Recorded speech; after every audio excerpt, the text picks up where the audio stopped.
And joining me right now are KTRH political insiders Jim McGrath and Koenning. Court, welcome to the show, Houston's Morning News. Great to have you. And Jim, always a pleasure to have you on.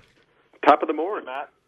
All right, gentlemen, I got two big topics here, so let's start with the first one. I've been talking about the governor saying that he feels that he has been called, possibly. He is getting more comfortable with his calling. Lois has the exact quote. Lois, give me the exact quote here. Exactly, he said, "I'm not ready to tell you I'm announcing that I'm in, but I'm getting more and more comfortable every day that this is what I've been called to do. This is what America needs." All right, so we'll start with Mr. McGrath. Is that a statement that's going to bring a lot of people to his doorstep, do you think, or is he polarizing folks? You know, it depends. I think in Iowa, a statement like that, a lot of evangelical voters, a statement like that will help him in a Republican caucus, primary caucus, to attract some support. You know, when you start declaring your religious affiliations, of course, you do start to peel people off. Right. But I think in that situation, though, in Iowa, I think it can be a political and strategic asset to him. Court, your thoughts? Well, I think he's kind of stepped back from that statement and its religious overtones since it was made. But you're right. I mean, we're seeing with this particular candidate that it's almost like they're going down a list of words to use for the day, and that particular word that they use for the day as it relates to him running for office becomes a news story. And it's actually fascinating to me that you have what should have been a probably 2 or 3 day story about him running or not running, turning into a 2-3 month story as this goes along. It's very calculating. It's very smart politically for them that they can extend this process out for so long. Court, let me just play what the governor said yesterday. As you are correct, he is kind of walking this thing backwards The here. calling aspect of this from the standpoint of people letting me know that they're going to be there has been overwhelming. It's been very comforting to know that there are people out there. And, again, as you mentioned, Court, he's kind of walking this thing back. All right, gentlemen, hang on. Next question. Just on the other side of our news headlines here, we've got the Gang of Six presenting us with, looks like $1 trillion in tax increases. That's just my view of it. I want to hear what you guys have to say about that. Joining me this morning, Jim McGrath and Koenning. They are our political insiders here at KTRH. All right, gentlemen, the cut, cap, and balance dance in the House, I don't know, a ridiculous waste of time, it appears, because it's got no chance of going anywhere. But now we have the Gang of Six bringing us their new plan. President seems to like this one a little bit better. It also includes some tax increases. Let's start with Court this time. What are your thoughts on the Gang of Six plan here? Well, first of all, the House had to pass a bill. You actually had to have the Republicans come up with a plan so they could point to the White House and say, look, we have a plan. We have something in writing that we're going to push.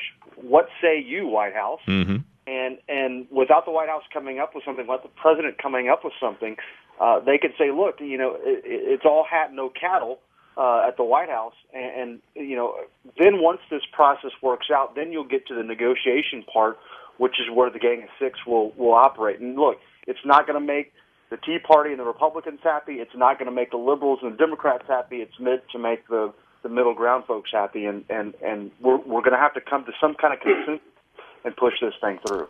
Jim McGrath, I saw Senator Crapo talk about this crapo that he's trying to advance here, which includes tax increases. I've said this all along. I don't think we're going to escape this without tax increases.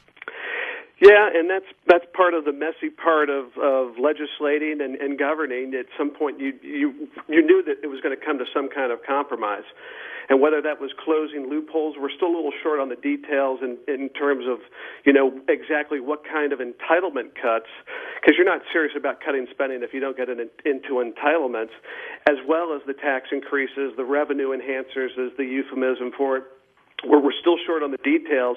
But this is the process. I love that, by the way. Jim, I love we don't call it taxes anymore. We call it revenue enhancers. Well, yeah, that's the code. That's the code. It's a little bit easier to swallow going down. Yeah. But look, we knew it was going to come to this. That when the midterm elections didn't give Republicans a lock hold on the Congress; it just gave us the House. Right. So there's going to have to be compromise at some point. Yeah, and I've said this all along. I said you watch. That is going to be part of this package, no matter how much the Tea Party and the Republicans kick and scream.